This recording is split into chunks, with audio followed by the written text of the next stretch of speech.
as I said before, children's developmental delays and those, cognitive domains, these are all what early childhood intervention work on.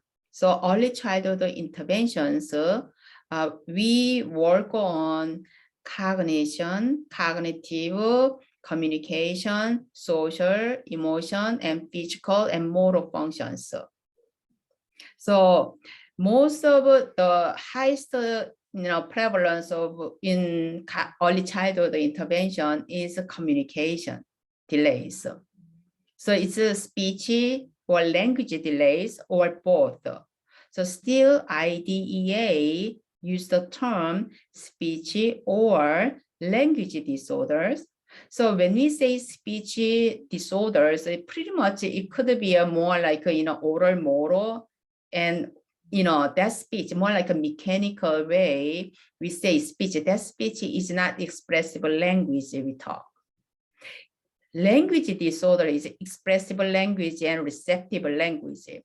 So reciprocal expressive language and receptive language together reciprocally, back and forth, so we call it communication.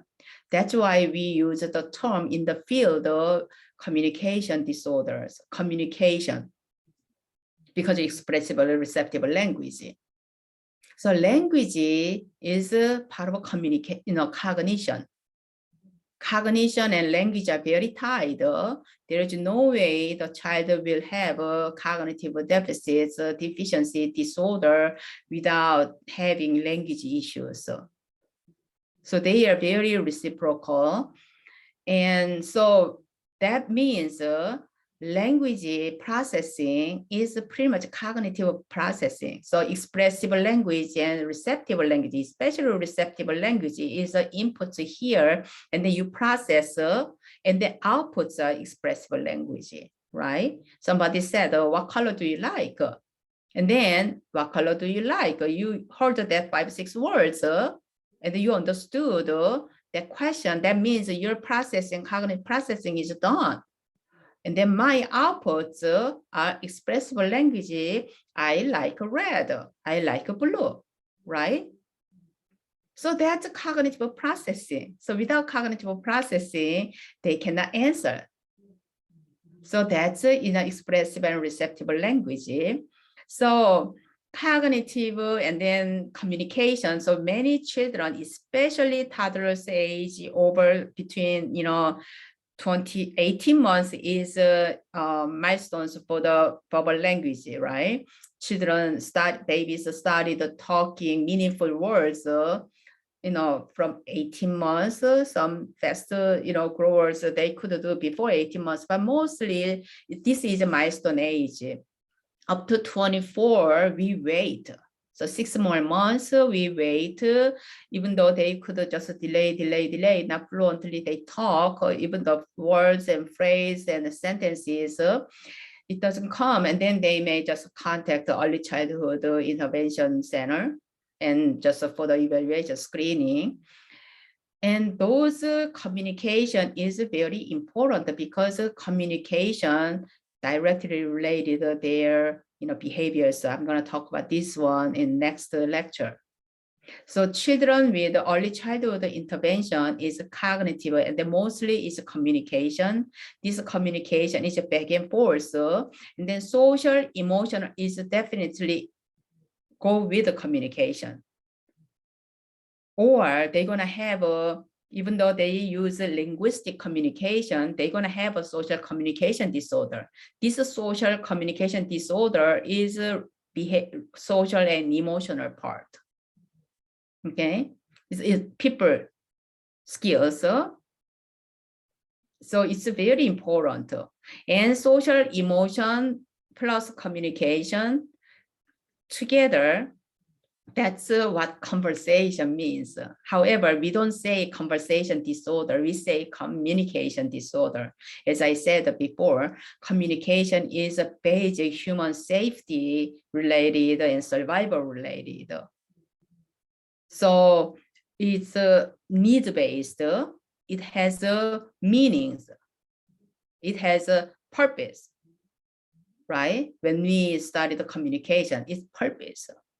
So that's a communication, but conversation, it's more like a social communication disorder, is more like a conversation side because they don't have a linguistic communication issues. So they can deliver whatever they need linguistically using human language.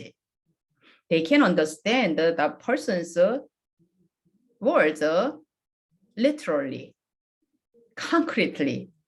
However, those inferential part is a social cognition and emotion, cognitive, emotional cognition and social cognition involved there. That's their weakness. That's why it is very hard for them to converse with somebody because that conversation involves feelings and cognitive empathy. So we understand that persons, our conversation partners thought and intention why that person said that, right? And that person's mind and feelings and emotions, we feel that delivered to us. That's a cognitive empathy. That's a conversation. So a lot of a conversation involves invisible, not measurable, those social, emotional part. So even though my language is really like not that great and so direct, so like intimidating language, however, your facial expressions and your tone of voice and all that, it's deliver whole different things.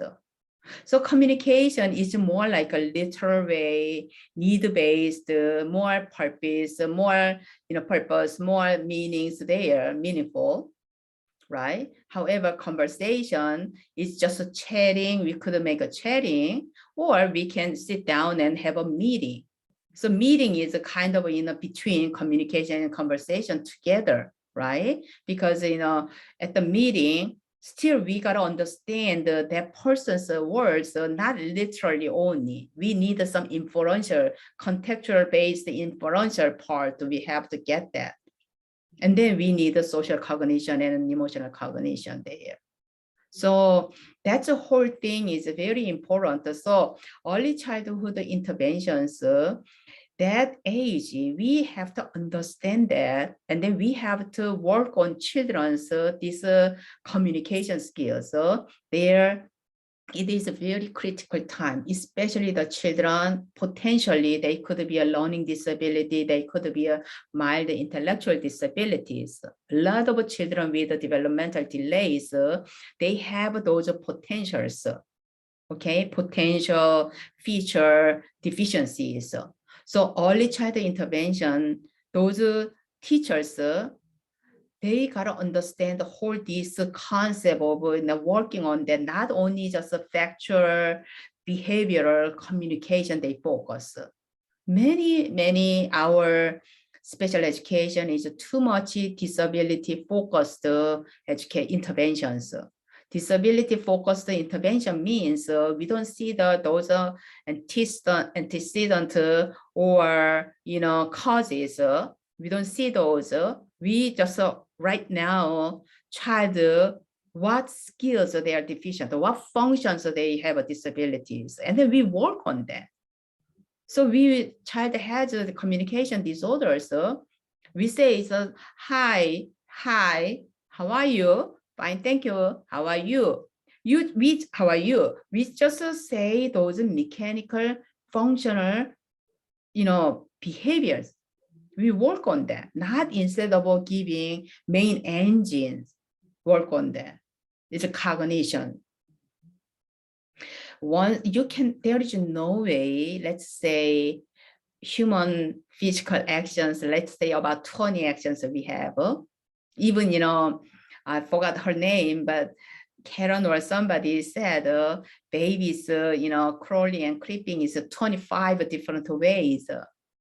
There is no way we can teach children, let's say 25 functions. However, if we work on their main engine cognition, and then that's the baby's practice, right? We do not work on the child could not see well, visual, perception issues. So child cannot read the word. We don't just teach you on reading because they could not read, text and words. It's not. We gotta work on their visual perception, deficient visual perception. That is the main engine. We work on it, and then this main engine can run well, and then they could do reading. It's just a part of their behavior, it's a consequence. They can learn other things, a lot of different things they could do because it's all behaviors. Okay, there is no way we can just chase by just deficiencies and deficiency individually. What they cannot do it. That's all outputs of cognition and processing. So we have to work on these cognitive deficits. That's what early childhood intervention should do, and be ready for them. And then once they start schooling, and then they can learn those, work on this literacy, early literacy. It's very important.